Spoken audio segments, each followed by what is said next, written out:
வணக்கம். இன்றைய அரசியல் ஆடுகளத்திற்கு உங்கள் அனைவரையும் அன்புடன் வரவேற்கிறோம். இன்றைய முக்கியமான அரசியல் அலசல் நமது அரசியல் ஆடுகளத்தில் என்னென்னு பார்க்கலாம். முதல் செய்தி, சவுக்கு சங்கருக்கு இடைக்கால ஜாமீன் கிடைத்திருக்கிறது. எப்படி இவ்வளோ சீக்கிரம் கிடைச்சதுன்னா, போலீஸும் சரி, இவங்களும் சரி, எல்லாம் சிறை அதிகாரிகளும் சரி, எல்லாம் தப்பாக பண்ணி இது பண்ணி விட்டுடுறாங்க. இப்போ அவரை கைது பண்ணாங்க, ரைட்டு. அவரை தனி சிறையில் அடைச்சதா அவர் ஒரு புகார் சொன்னார். ஒரு மனிதனை தனி சிறையில் அடைக்கலாமா? சட்டம் என்ன சொல்லுது? யாருக்கும் சட்டம் தெரியறதில்ல. எங்கேயும் அதுவும் காவல்துறையில் இருக்கிறவங்களுக்கு போய் ட்ரைனிங்கில் பக்கா லீகல் இது கொடுக்கணும்ப்பா. அவங்களுக்கு ஐபிஎஸ்க்கு தான் கொடுக்கணும். ஐபிஎஸ்க்கு சட்டத்தில் ஏபிசிடி தெரியல. என்ன நிர்வாகம் பண்ணுறீங்க? காவல்துறைன்னு என்ன சாலிட்டரி கன்ஃபைன்மெண்ட்டு நீங்கள் அவனாக கொடுக்க மாட்டான் பிரிசனில். இவங்க என்ன பண்ணுறாங்க, அங்கே ஒரு ஐபிஎஸ் ஆஃபீஸர் இருக்கார் பிரிசனில். அவர் இப்போ இருக்கிற ஒரு நேர்மையான அதிகாரி. ஆனால் இந்த ஐபிஎஸ் அதிகாரி அங்கே பேசிவனை கவனிங்க. எப்படி சொல்கிறது? எதுக்கு எப்படி கோயம்புத்தூரில் அவர் இருந்தாலும் கையை ஒடிச்சாங்க, சவுக்கு சங்கர் கையை. அப்போ உள்ளே இருக்கிற அதிகாரி இந்த காவல்துறை அதிகாரியோட உடந்தையாக இருக்காங்கல்ல. இங்கே இருக்கிற அதிகாரி அவனை கவனின்னு சொன்னான். அப்போ நாட்டில் என்ன ஆகுறது? இப்போ வெள்ளைக்காரன் எப்படி வச்சான், சிறைத்துறையை தனியாக வச்சான், காவல்துறையில் சேர்க்காதன்னா. சிறைத்துறையே உள்துறை செயலாளர்கிட்ட இது பண்ணு, டிஜிபிகிட்ட பண்ணாத. போலீஸும் உள்ளே போகக்கூடாது யூனிஃபார்ம் போட்டு. அதே மாதிரி சிறை அதிகாரிகள் யூனிஃபார்ம் போட்டு சிறைக்கு வெளியில் வரக்கூடாது. போலீஸு யூனிஃபார்ம் போட்டு சிறைக்கு உள்ளே போக முடியாதுங்கிற மாதிரி சிறை அதிகாரி அங்கே மட்டும்தான் உனக்கு யூனிஃபார்ம். வெளியில் வந்தால் நீ அது காவல்துறை யூனிஃபார்ம் மாதிரி போயிடும். இப்படி கட்டுப்பாடு வச்சான் வெள்ளைக்காரன். ஏன் வச்சான்? சிறைத்துறையும் காவல்துறையும் ஒன்றா சேர்ந்துட்டா நாட்டில் அவ்வளோதான், நீதி செத்து போயிடும் அப்படின்னு தான். இப்போ கோர்ட்டு மட்டும் இல்லைன்னா நம்மெல்லாம் என்ன காட்டு மிராண்டிகள் மாதிரி போட்டு இது பண்ணிடுவாங்க. அது மாதிரி போய் தனி சிறையில் வைக்கிறாங்க. சாலிட்டரி கன்ஃபைன்மெண்ட்டுன்னு பேர். இந்த தனி சிறை முன்னாடியெல்லாம் எப்படி இருந்ததுன்னா, ஆரம்ப கட்டத்தில் ஒரு கட்டத்தில் கருணாநிதி அவர்கள் உயிரோடு இருந்தார்.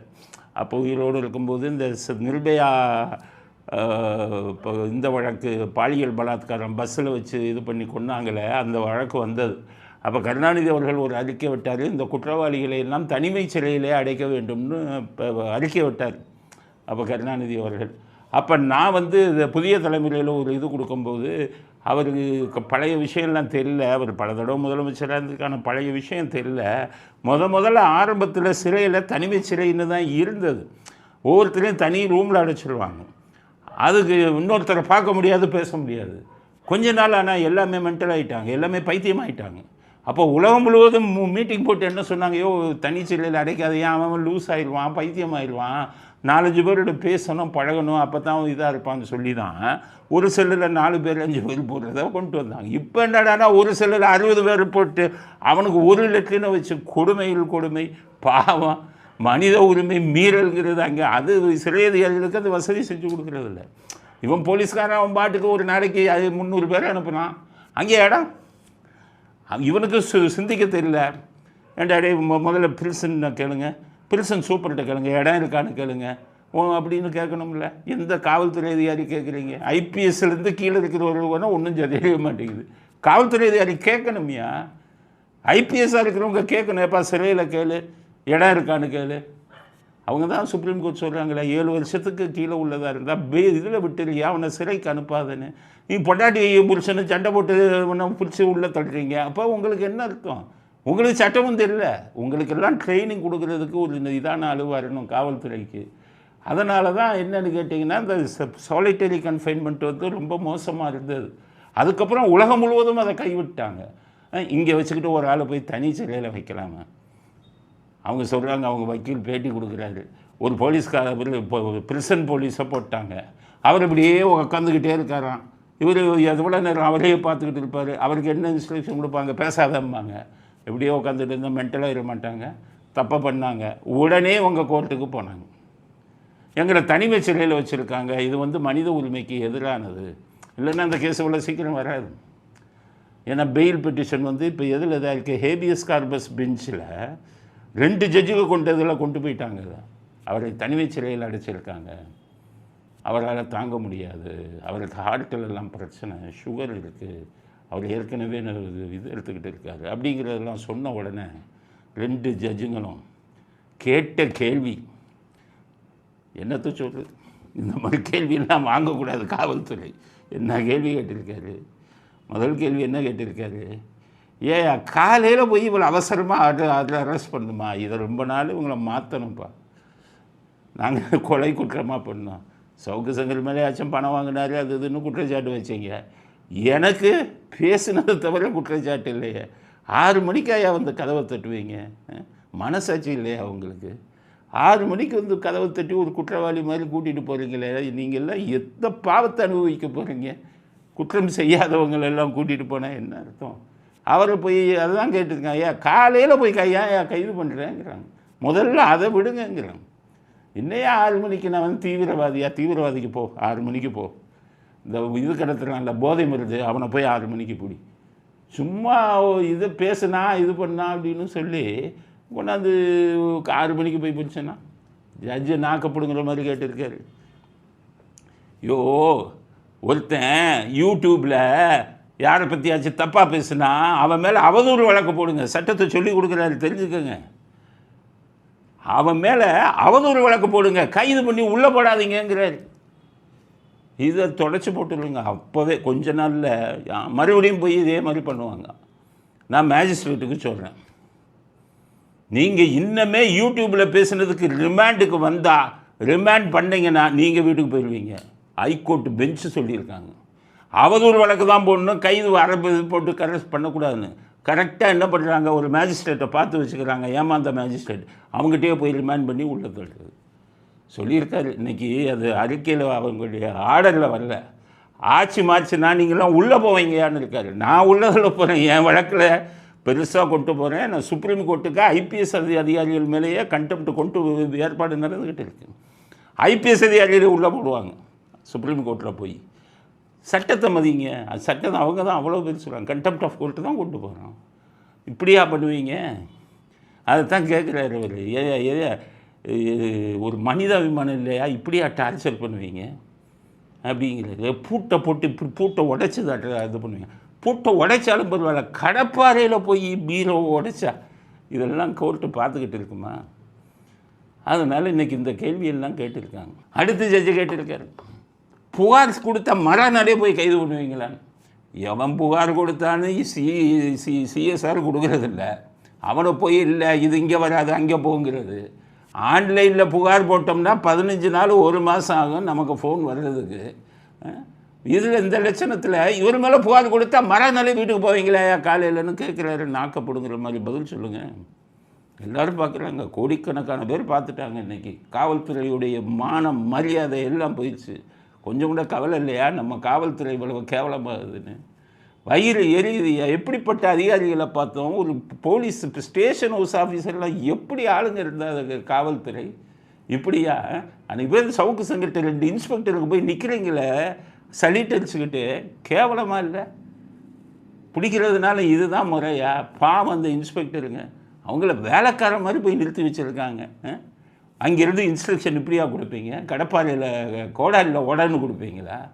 கேவலமாக இல்லையா? எப்படி கேள்வி கேட்டிருக்காங்க, நாக்கப்படுங்கிற மாதிரி. ரொம்ப மனசுக்கு கஷ்டமாக இருக்குது. அதே நீதிமன்றம் கேட்குறாங்க, இதுக்கு அமலாக்கத்துறைக்கு 2 தடவை அமலாக்கத்துறை கடிதம் எழுதிட்டாங்க, அந்த நபரை பிடிக்கிறதுக்கு உங்களுக்கு இது இல்லையான்னு கேட்குறாங்க. என்னென்ன கேள்வி கேட்கணுமோ இன்றைக்கி இந்தியா பூரா போயிருக்கும். எல்லாம் பார்த்து தமிழ்நாடு காவல்துறை இவ்வளவு கேவலமாக இருக்குது. பொய் வழக்கு இதெல்லாம் வேறு போடுறீங்க. இப்போ அவர் மேலே இருக்கிற வழக்கை பற்றி நான் பேச விரும்பலை. அதில் என்ன உண்மை என்ன பொய்யுங்கிறது தெரியாது. ஆனால் அவருக்கு கொடுத்த ட்ரீட்மெண்ட், அவரை நடத்தின விதம், அதுக்கு தான் நாங்கள் எதிர்ப்பு தெரிவிக்கிறோம். அவர் என்ன பண்ணார் எது பண்ணாருங்கிறத பற்றி அது கோர்ட்டு தான் விசாரிக்கும். ஏன்னா காவல்துறை உண்மையை சொன்னாலும் இப்போ நம்ப முடியலை. ஏன்னு கேட்டால் நாங்கள் இருக்கும்போதே சொல்லுவாங்க காவல்துறை, இப்போ தமிழ்நாடு காவல்துறை பற்றி சொல்லும்போது நான் இருக்கும்போதே கதை சொல்லுவாங்க. அதாவது இந்தியாவில் இருக்கிற அத்தனை காவல்துறையும் கூப்பிட்டு இந்த காட்டுக்குள்ளே ஒரு புலி இருக்குது பிடிச்சிட்டு வான்னு சொன்னாங்க. அப்போ ஒவ்வொரு ஸ்டேட் போலீஸும் கர்நாடகா ஸ்டேட் போலீஸ் சுற்றிட்டு புலியே இல்லைன்ட்டாங்க. மகாராஷ்டிரா போலீஸ் வந்துட்டு இல்லைங்க புலி இந்த காட்டுக்குள்ளே இல்லை, எல்லா போலீஸும் புலி இந்த காட்டுக்குள்ளே இல்லைன்னாங்க. சரி, தமிழ்நாடு போலீஸை காணாமல் எங்கேயானா காட்டுக்குள்ளே தேடி போயிருக்காங்க. அவர் புலியை தேட போயிருக்காரு. காட்டுக்குள்ளே தேடி போனால் நம்ம தமிழ்நாடு போலீஸு ஒரு கரடியை கட்டி வச்சுட்டு நீ தான் புலின்னு ஒத்துக்கன்னு சொல்லி கரடிகிட்ட இது பண்ணி கட்டி வச்சு அடிச்சுக்கிட்டு இருந்திருக்காங்க. எவ்வளோ கேவலம் அப்படின்னா என்ன அர்த்தம்? எல்லாம் அடித்து வாங்கி பொய் வழக்கு போடுறீங்கன்னு தானே அர்த்தம். அதனால் இன்றைக்கி நீதிபதி கேட்ட பல கேள்விகள் ஆர்டரில் வரலை, அவ்வளவு கேவலமாக கேட்டாங்க. அதனால் சவுக்கு சங்கரை வந்து இடைக்கால ஜாமீன் கொடுத்துருக்காங்க. நீ எத்தனை வழக்குனாலும் போட்டுக்க. நான் என்ன சொல்கிறேன், வழக்கு போட்டியா, இது அனுப்பு, 41A நோட்டீஸ் கொடு. ஒரு முன்னாள் மந்திரி சொல்லிட்டா, ஸ்டாலின் சொல்லிட்டா, அது எங்களுக்கெல்லாம் 41A நோட்டீஸை கொடுக்காம கைது பண்ணிவிட்டு ஆன்டிடேட் போட்டு பழைய தேதி நீங்களே போட்டு வாங்குவீங்க, நாங்கள்லாம் இழிச்சு வாங்க பார்த்துக்கிட்டு உங்களை விட்டுக்கிட்டு இருப்போமா? பாருங்கள், ஆட்சி மாறிச்சுன்னா நீங்கள்லாம் என்ன, நாங்கள் லிஸ்ட்டு வச்சுருக்கோம், யார் யார் அத்துமீறினீங்கன்னா உங்களெல்லாம் வீட்டுக்கு அனுப்பாமல் விட மாட்டோம். இப்படியா அத்துமீறல்? நாடே சிரிக்குது. இன்றைக்கி இவங்க ஹைகோர்ட்டு நீதிபதிகள் சிரிக்க வச்சுட்டாங்க. இப்போ அவருக்கு இன்றைக்கி பெயில் கிடச்சிடும். இன்றைக்கி பெயில் கிடச்சிருச்சு. இதை உடனே என்ன பண்ணணும், அவங்க 2 ஷூரிட்டியை போட்டு இன்றைக்கே கொண்டு வந்திருக்கலாம். மேஜிஸ்ட்ரேட் கோர்ட்டில் இன்றைக்கி வந்து பாண்டு போட்டாங்கன்னா, பெயில் பாண்டு போட்டாங்கன்னா 7 மணிக்கு அனுப்பினாலுமே இது வந்துடலாம். ஆனால் அங்கே நடக்கிற ஒரு விஷயத்த சொல்கிறேன். இங்கேருந்து ஆர்டர் போட்டாங்க ஹைகோர்ட்டு, மேஜிஸ்ட்ரேட் கோர்ட்லேருந்து பாண்டு அனுப்புவாங்க, பெயில் பாண்டு அனுப்புனா முன்னாடியெல்லாம் 1/2 மணி நேரம் கூட ஆகாது, 10 நிமிஷம். நீங்கள் பெயில் பாண்டு போனால் 10வது நிமிஷம் வெளில வந்துடுவாங்க. இப்போ ஜெயிலில் 5 மணி நேரம் நீங்கள் காக்க வைக்கிறாங்க. அது எதுக்காக காக்க வைக்கிறாங்கன்னு எனக்கு தெரியல. வேணும்னு பண்ணுறீங்களா, இல்லை வேறு அலுவல் இருந்தாலும் ஒருத்தனுக்கு வந்து கோர்ட்லேருந்து பெயில் விடுன்னு சொன்னதுக்கப்புறம் 5 மணி நேரம் அவனை உள்ளே வைக்கிறதுக்கு உங்களுக்கு என்ன அதிகாரம்? சிறைத்துறை அதிகாரிகளை தான் கேட்குறேன். நிர்வாகமாக நடத்துகிறீங்க. உள்ளே வர்றவன்லாம் வந்து இவனா குற்றவாளியா, என்ன குற்றத்தை தொழிலாக வச்சுருக்கிறவனா? ரிமாண்ட் பிரிசனர்ஸ், குற்றம் நிரூபிக்கப்படாதவன் தான் வரான். அவன் 5 மணி நேரம் ஒரு இவன் மாதிரி அக்யூஸ்டு மாதிரி அவன் ஒரு தரத்தில் இருக்கான், அவன் ஒரு ஸ்டேட்டஸில் இருக்கான், அவன் கூட வரான். முன்னாள் மந்திரிகள் வராங்க, எம்எல்ஏக்கள் வரான், இவன் வரான். எல்லாத்தையும் 5 மணி நேரம் நிற்க வைப்பீங்களா? அதனால் இன்றைக்கி வந்திருக்கணும், அவர் நாளைக்கு வருகிறார். அதனால் அவருக்கு நீங்கள் கொடுத்ததை பற்றி, அவன் கொடுத்த மனித உரிமை மீறலை பற்றி நான் தான் முதல்ல குரல் கொடுத்தேன். எல்லோரும் சவுக்கு சங்கருக்கு ஏன் ஆதரவு கொடுக்குறீங்கன்னு. சவுக்கு சங்கருக்கு எதிர்ப்பாகவும் நான் அப்பெல்லாம் பேசியிருக்கேன். ஆனால் இதில் அவர்கள் அம்மாவதுவங்க, அவர்கள் தாயை இவர்கள் நடத்திய விதம், அவரையே வந்துக்கிட்டு இவங்க காலையில் இந்த 6 மணிக்கு போகிறது, இது பண்ணி போகிறது, கோடாலியை வச்சு உடைக்கிறது, இந்த மாதிரி யாரும் சொல்லி கொடுத்தான்னு தெரியல. அதனால் அந்த காலத்து ஆஃபீஸருங்கள்லாம் கோடாலியை வச்சா உடைப்பாங்க, இதை வச்சா உடைப்பாங்க. எங்கேருந்து உங்களுக்கு இந்த ஐடியாலாம் முளைக்குதுன்னு தெரியல. அதனால் காவல்துறையின் மனித உரிமை மீறலுக்கு இன்னொரு முக்கியமான விஷயம் சொல்லியிருக்காங்க. யூடியூப்பில் பேசுகிறதெல்லாம் நீ பிடிக்கூடாதுன்ட்டாங்க. அதெல்லாம் மனித இது வந்து ஆர்டிக்கல் 19 வந்து நம்ம அரசியல் சட்டத்தில் பேச்சுரிமைன்னு கொடுத்தாங்க. அதை புரிஞ்சுக்க தெரியலையா? யூடியூப்பில் ஒருத்தன் பேசுனான்னா அரெஸ்ட் பண்ணாத, அவதூறு வழக்கு போடு, அதை தான் சொல்லியிருக்காங்க. ஜெயலலிதா போடல, 48 அவதூறு வழக்கு பத்திரிக்கைக்காரங்க மேலே போட்டாங்க. 48 பத்திரிக்கைக்காரன் பிடிச்சி 6 மணிக்கு போய் கடப்பாலையை வச்சு கோடாலி வச்சு உடச்சி ரிமாண்ட் பண்ணாங்களே. 66A ஒரு ப்ரொவிஷன் இருக்குது, ஐடி ஆக்டுன்னு பேர், இன்ஃபர்மேஷன் அண்ட் டெக்னாலஜி ஆக்டுன்னு பேர், 2000 போட்டாங்க. அதில் என்ன வந்தது, 66A ஒன்று வந்தது. அதில் என்ன போட்டிருந்தாங்க, அந்த சட்டத்தில் விருப்பு பேச்சு பேசுனா அரெஸ்ட் பண்ணலான்னு போட்டாங்க. அதாவது இதில் இன்டர்நெட்டில் சோஷியல் மீடியா இதெல்லாம் வந்து எலக்ட்ரானிக் மீடியாவில் வெறுப்பு பேச்சு பேசினான், எல்லாத்தையும் அரெஸ்ட் பண்ணிக்கிட்டு இருந்தான். கோமாளிங்க எல்லா பேரும், இந்த பாம்பேலெல்லாம் கோமாளிங்க ஒரு அந்த இவரை பற்றி தாக்கரேயை பற்றிக்கிட்டு என்னமோ ஒரு பெண்ணு பேசுனாங்கன்னு அரெஸ்ட் பண்ணி உள்ளே போட்டான். சுப்ரீம் கோர்ட் கேஸ் எடுத்தாங்க. 66A செல்லாதியா? வெறுப்பு பேச்சுன்னா எது வெறுப்பு பேச்சு? நீ எல்லா பேச்சையும் பிடிச்சி உள்ளே போடுவேன். அப்போ பேச்சுரிமைன்னு அரசியல் சட்டத்தில் கொடுத்த வந்து ஒரு இது வந்து மக்களுக்கு கொடுத்த ஒரு அதிகாரத்தை நீ எப்படி பறிக்கலான்னா 66A அடித்தான். அப்போ நீ வெறுப்பு பேச்சுக்கெல்லாம் அரெஸ்ட் பண்ண முடியாது. எல்லாத்தையும் எதை எடுத்தாலும் 196 BNS வச்சுருக்கான்ப்பா, 192 BNS. பிஎன்எஸ்னால் என்னன்னே தெரியாதோ, படித்து பார்த்தாலும் அர்த்தம் புரியாது. 353 எல்லாம் அர்த்தம் தெரியுமா? வயிறு ஏறி இது நான் பார்க்கும்போது எஃப்ஐஆரை பார்க்கும்போது, என் எஃப்ஐஆர்லாம் புகார் கொடுத்தனே ஒருத்தன் இல்லை, கற்பனையில் வந்து பிடிச்சி பண்ணியிருக்கீங்களே, நீங்கள்லாம் எப்படி உருப்பிடுவீங்க? உங்களுக்கெல்லாம் என்ன தண்டனை கிடைக்க போகுது? புகார் கொடுத்தவனே இல்லை, இவர்களாக ஒரு பேரை போட்டு அடிச்சிருக்காங்க. எல்லாத்துக்கும் ஆதாரத்தை எடுத்துட்டேன், எல்லாம் சுப்ரீம் கோர்ட்டுக்கு தான் போகுது. கண்டெம்ப்ட் ஆஃப் கோர்ட் பாருங்கள் என்ன பண்ணியிருக்காங்கன்னு. இப்படி அக்கிரமமும் அநியாயமும் ஒரு அரசியல்வாதி சொல்கிறான்னு பண்ணினீங்கன்னா நாளைக்கு அந்த அரசியல்வாதி போயிடுவாங்களே, அப்போ என்ன பண்ணுவீங்க? எங்களை மாதிரி ஆளுங்க சட்டத்தில் உங்களை விடுவோமா? நான் அதைத்தான், என்னை கைது செய்தவர்களை அவங்களை அக்யூஸ்டாக்கி கூண்டில் நிற்க வைக்காமல் நான் விட்டுக்க மாட்டேன். ஏன்னா அதில் சட்டத்தில் அதுக்கு இது இருக்குது, ப்ரொவிஷன் இருக்குது. பெர்ஜுரி அப்படின்னு ஒன்று இருக்குது. தவறான தகவல்களை வச்சிங்கன்னா எல்லாத்துக்கும் வழக்கு வருகிறது. அதனால் இவருக்கு வந்து சவுக்கு சங்கருக்கு வந்த இந்த தீர்ப்பில் நமக்கு கிடைச்சது என்னென்னா, காவல்துறை நீ வாலாட்ட முடியாது, நீதித்துறை ஒட்ட வெட்டிட்டாங்க அப்படிங்கிறத. இனிமேல் அடிச்சு திருந்துங்க. அரசியல்வாதியை பேசுனா இந்த வேலை பண்ணாதீங்க. நீங்கள் தான் ஐடிடி வச்சுருக்கீங்களே, நீங்கள் திருப்பி பேசுங்க. அதனால் விரைவில் நாளை எப்படியும் சவுக்கு சங்கர் வந்து விடுவார். ஏன்னா எங்களுக்கெல்லாம் நாங்களெல்லாம் இருந்தால் 2 மணி நேரம் தான். எனக்கு வந்து 11 மணிக்கு பெயில் பாண்டு வந்தது. முதல் நாள் ஹைகோர்ட் ஆர்டர் வந்தது 5:30 மணிக்கு. ஆர்டர் காப்பி நைட்டு 11 மணிக்கு எடுத்தோம். காலையில் 10:30 மணிக்கு மேஜிஸ்ட்ரேட் கோர்ட்டில் பண்ணிட்டோம். 11 மணி 11:30 மணிக்கு பெயில் பாண்டு மெயிலில் அனுப்பணும் பிரிசனுக்கு. அவன் தான் என்ன பண்ணான், 5 மணி நேரம் 6 மணி நேரம் காக்க வச்சுட்டு கொடுத்தான். அப்போ தான் நான் பார்க்குறேன் எல்லோரும் பாவம். காலை 6-7 மணிக்கு போகிறவங்க நான் நைட்டு 8-7 மணிக்கு அனுப்புகிறாங்க. நிற்கவே வச்சுருக்காங்க. அது வர எனக்காச்சும் அங்கே இருக்கிற அதிகாரிகள் உட்கார வச்சாங்க. பாவம், மற்றவெல்லாம் நின்றுக்கிட்டு இருக்கான். ஸோ சிஸ்டமே கொலாப்ஸ் ஆகி போயிடுச்சு. இதை பற்றி இப்போ நிறையா பிரிசன்லேயே நிறையா இது சீர்திருத்தங்கள் கொண்டு வரணும். இப்போ வந்து இவனை சாலிட்டரி கன்ஃபைன்மெண்ட்டு வேறு சவுக்கு சங்கரை தனி சிறையில் வச்சு அடைச்சாங்கல்ல, அந்த அதிகாரிகள் யார்? சிறைத்துறை அதிகாரிகள். யார் அந்த முடிவை எடுத்தார்கள்? யார் சொல்லி எடுத்தார்கள்? அவர்கள் மீதும் நடவடிக்கை தேவை. யாருமே தப்பு பண்ணக்கூடாது இந்த ஜனநாயக நாட்டில் அப்படிங்கிறது தான் சவுக்கு சங்கர் விடுதலையான விஷயத்தில் நாம் பதிய விரும்பக்கூடிய கருத்துக்கள். அடுத்தது அரசியலுக்கு வருவோம். பன்னீர்செல்வம் கூட்டம் போட்டு நான் விஜய் பக்கம் போகிறேன்ட்டார். டிடிவி அவர் தான் ஏற்கனவே தெரியும். டிடிவிக்கு எதிரானவர்கள் இல்லை நாங்கள், எல்லாம் புரிஞ்சுக்கோங்க. டிடிவி இவங்க எல்லாம் கேட்குறாங்கன்ட்டு, என்ன சார் அவரை பேசலையா? அவருக்கு எதிரில்லை, நாங்கள் வந்து அரசியல் பேசுகிறோம். எடப்பாடியும் திட்டுறோம்ல, அப்போ உங்களுக்கு விஷயம் இருக்குது. பன்னீரையும் நான் திட்டிருக்கேன், ஓபிஎஸ்ஸையும். டிடிவி இது பண்ணால் உண்மையை தானே சொல்கிறோம். நீங்கள் ஒவ்வொரு இதுக்கு கட்சி மாறிக்கிறது. இப்போ ஒரு செய்தி வந்திருக்கு, எனக்கு துணை முதலமைச்சர் கொடுக்கணும்னு கேட்குறாருன்னு பத்திரிக்கையில் வந்திருக்கு. என்னால் நம்ப முடியலை.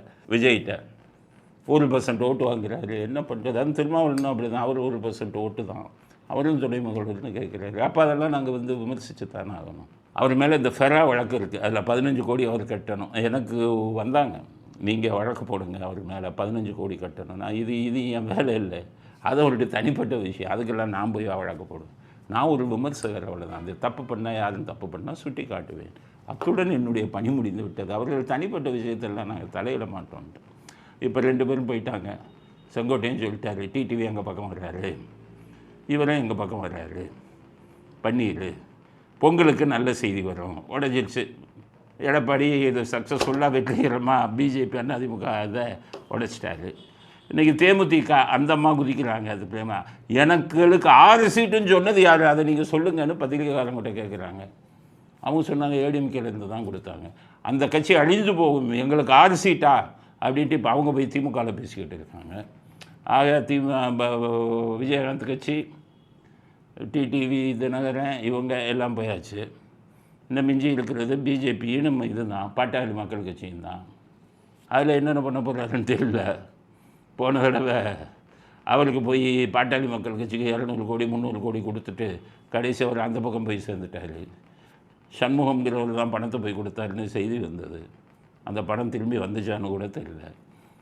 முக்குளத்தோடுலாம் தென் மாவட்டங்களில் ரொம்ப எதிர்ப்பான மனநிலையில் இருக்காங்க. ஒரு காலத்தில் அதிமுகவுக்கு எம்ஜிஆர் அவர்களுக்கும் ஜெயலலிதா அவர்களுக்கும் முதுகெலும்பாக இருந்தது தென் மாவட்டம். அங்கே எல்லாருமே எதிர்ப்பாக இருக்காங்க. ஏன் எதிர்ப்பானாங்கன்னு தெரியல. இதை வந்து ஒரு எடப்பாடிக்கு நான் ஆட்கள் மூலமாக சொல்லி அனுப்பலாம் அப்படின்னு எத்தனையோ மெசேஜ் அனுப்பிட்டேன். அவர் அதை பற்றி கண்டுக்கிறதே இல்லை. ஏன் இருக்காருன்னு தெரியல. அதிமுககாரங்களுக்கு சொல்கிறேன், நேற்று வந்தவங்க ஏன் நீங்கள்லாம் அதிமுகவுக்கு 1972 எம்ஜிஆர் கட்சியை விட்டு டிஸ்மிஸ் பண்ணும்போது நடந்த போராட்டத்திலே நான் போய் நின்னேன். எத்தனை பேருக்கு உங்களுக்கு இந்த தகுதி இருக்குது? அதிமுககாரங்க குதிக்கிறாங்க சில பேர்.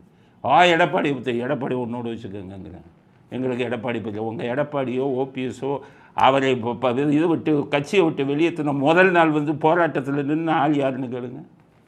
நாங்கள் எல்லாம் எம்ஜிஆர் பேரை வைத்தோ ஜெயலலிதா பேரை வைத்தோ ஒரு பைசா சம்பாதிக்காதவங்க, எல்லோரும் சம்பாதிச்சிருக்காங்க.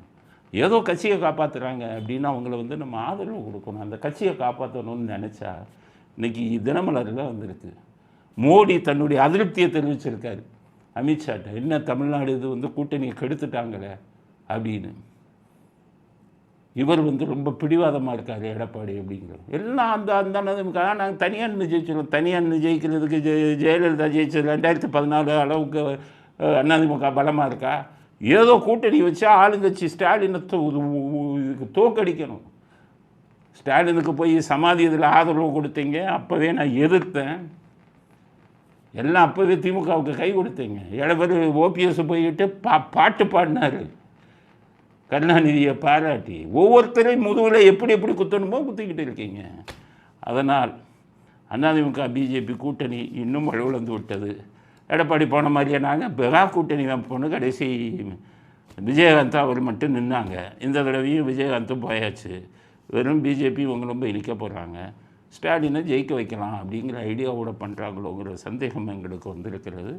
அதனால் விஜய்க்காச்சும் சொல்ல, நீங்களாச்சும் உங்கள் கூட்டணியை பலப்படுத்துங்க, பலப்படுத்தி திமுகவை தோற்கடியுங்கள். இன்றைக்கி அடுத்து சார் கதை என்னென்னா, இந்த வீடியோவை பாருங்கள். என்ன சொல்கிறாங்க, இன்னும் சத்தம் பேரெலாம் இருக்குங்கிறாங்க. ஆத்தூர் சட்டமன்ற தொகுதியில் பாப்பனம்பட்டி பகுதியில் 9 மாதங்களுக்கு முன்பு இறந்து போன பத்மாவதி என்பவரது பெயர் பட்டியலில் இடம்பெற்றுள்ளதாக அவரது உறவினர்கள் தெரிவித்துள்ளனர். இறந்து 4.5 ஆண்டுகளான பிச்சைமணி என்பவரின் பெயரும் பட்டியலில் இடம்பெற்றுள்ளதாக கூறப்படுகிறது. அதேபோல் அழகுமலை என்பவரது மனைவி ஷர்மிளாவின் பெயர் பாகம் எண் 50 மற்றும் 51 2 முறை இடம்பெற்றிருப்பதாக கூறப்படுகிறது. எஸ்ஐஆர் பணிகள் முறையாக நடைபெறவில்லை என உறவினர்கள் குற்றம் சாட்டியுள்ளனர். இறந்து போனவங்க 2 பேருக்கு வாக்குகள் எந்த 300 ஓட்டுக்குள்ளே, என் ஊருக்குள்ளே இருக்க இந்த ஒரு வார்டில் ஒரு 300 ஓட்டுக்குள்ளே இறந்தவங்க 2 பேர் சேர்க்கப்பட்டிருக்காங்க. இன்னும் அந்த ஒரு ஆள் பேர் 2 லெவலெல்லாம் உள்ளே இருக்குன்னு ஒரு பேட்டி கொடுக்குறாரு. அவங்களே அதிர்ச்சி ஆகிட்டாங்களா, எங்கள் வீட்டில் செத்து போயிட்டாங்க, பேர் இருக்குது. எப்படி வந்தது? எல்லாம் கரெக்டாக பண்ணாங்களேன்னா. திமுககாரன் சுற்றிக்கிட்டே இருந்தாங்க, கவனிச்சிங்களா? திமுககாரன் சுற்றிக்கிட்டே இருந்தான் அவங்க கூட அந்த ஆஃபீஸில் போகும்போது. அவங்கள இது பண்ணி சார் இவன் சாகலை, செத்தவனை இவன் சாகலை, இவன் டபுள் என்ட்ரின்னு மிரட்டி கொடுத்துருக்கான் ஃபார்மெல்லாம். அதுதான் இப்போ வந்திருக்கு. இப்போ இது தெரிஞ்சு போச்சு எலெக்ஷன் கமிஷன்.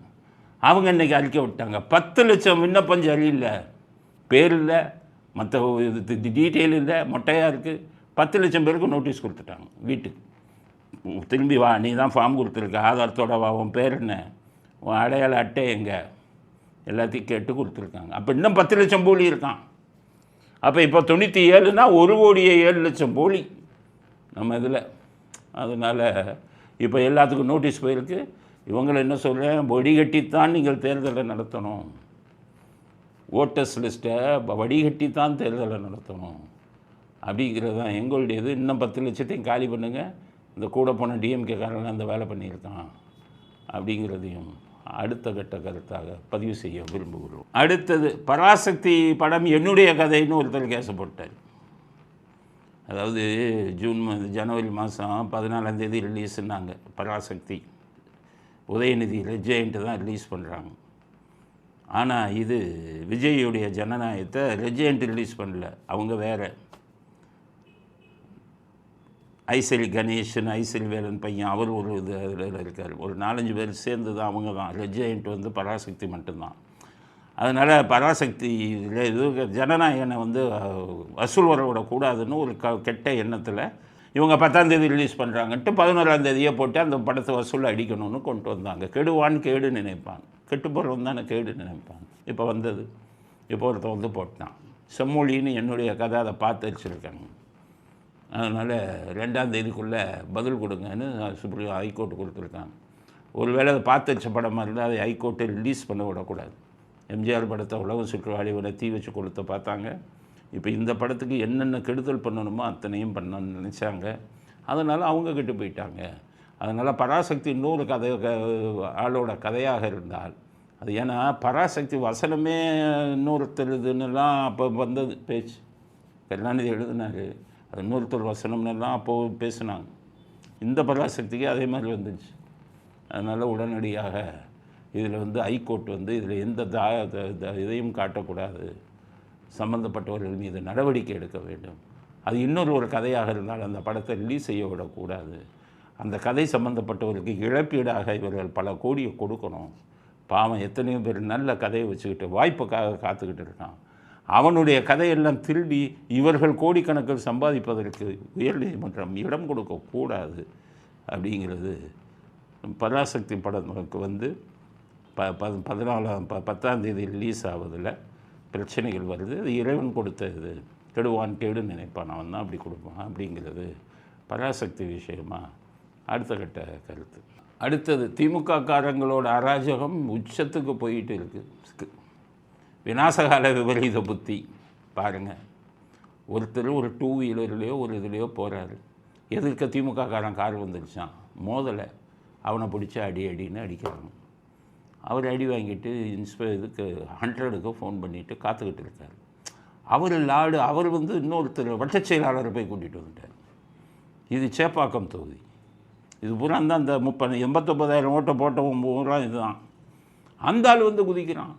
அந்த வீடியோவை பாருங்கள். அவங்க பேசுகிற பேச்செல்லாம் இப்படிப்பட்ட மனிதர்கள்லாம் வட்டச் செயலாளர் பகுதி செயலாளர்னு இருந்து இன்ஸ்பெக்டரை கூப்பிடுங்க, இன்ஸ்பெக்டர் வீட்டு வேலைக்காரர் மாதிரி இன்ஸ்பெக்டரை கூப்பிடுங்க. இவர்கள் மேல் நடவடிக்கை இல்லையா ஸ்டாலின்? எம்ஜிஆர் முதல்ல இந்த வீடியோவை பாருங்க. இப்ப என்ன பண்ண போற? 100 கால் பண்ணிருக்கேன் வராங்கண்ணே. அவ்வளவு அடி அடிச்சிட்டாங்க என்ன? ரோட்ல எதுக்கு அடிக்கறானே? ரோட்ல எத்தனை பேர் அடிக்கறானே? டேய் சும்மா காத்தா சொல்லினே இருக்கற. பெரிய மயிர்மை பேசிருக்கற. சொல்றது என்னவா அத பாரு அண்ணம்மா. பெரிய மயிர்மை பண்ற. டேய் நீ காத்து குறா ரெடி பண்றதுக்கு என்னம்மா? நான் என்ன காத்துறணும்? போட அப்படியே நிக்கடா. போலீஸ் இன்ஸ்பெக்டர் போன் பண்ணு. டேய் எங்க இருந்து வந்து பாத்தா சாரின்ற. நானே அடிச்சு போடுறேன். அசிங்கமா பேசுறேன். அப்படிதானே பேசுறேன். நானும் அப்படிதானே பேசுறேன். நீனா மயிரடா லவடே கபால். நோ எடுத்து தேடியா போய்னோங்க. அம்மால திருப்பி அடிப்பேன் நான். எங்க வாத்த பெரிய மயிர்மை பேசுறேன். வாத்த வண்டி இடிச்சிட்டு இல்லாம பருப்பு வண்டி நான் இடிக்கவே இல்ல. இதெல்லாம் இடிச்ச. நீ அசிங்கமா பேசுன பிறகு தான் வண்டி கார்ல. நான் தான் பேசுறேன்ல. எம்ஜிஆர் அகரம் நாராயணன் கட்சிக்காரன் வெட்டி விட்டான். என் கட்சிக்காரனை அரெஸ்ட் பண்ணுன்னு போய் உட்காந்தவர். அப்படிப்பட்ட உண்மையான நீதி கொடுக்கக்கூடிய ஒரு மனிதர் தான் இந்த நாட்டுக்கு முதலமைச்சராக இருக்கணும். கட்சிக்காரன் என்ன பண்ணாலும் பாதிக்கப்பட்டவன் இங்கே அடி வாங்கினவன் நின்றுக்கிட்டது அவனுக்கு கிடைக்கிற நீதியை எப்படி தடுக்க முடியும்? இன்ஸ்பெக்டர்னா உங்கள் வீட்டு வேலைக்காரனா? அந்த ஆள் இன்ஸ்பெக்டரை கூப்பிடுங்கிறாங்க. உங்களுடைய மாவட்ட செயலாளர் என்ன சொல்கிறான்?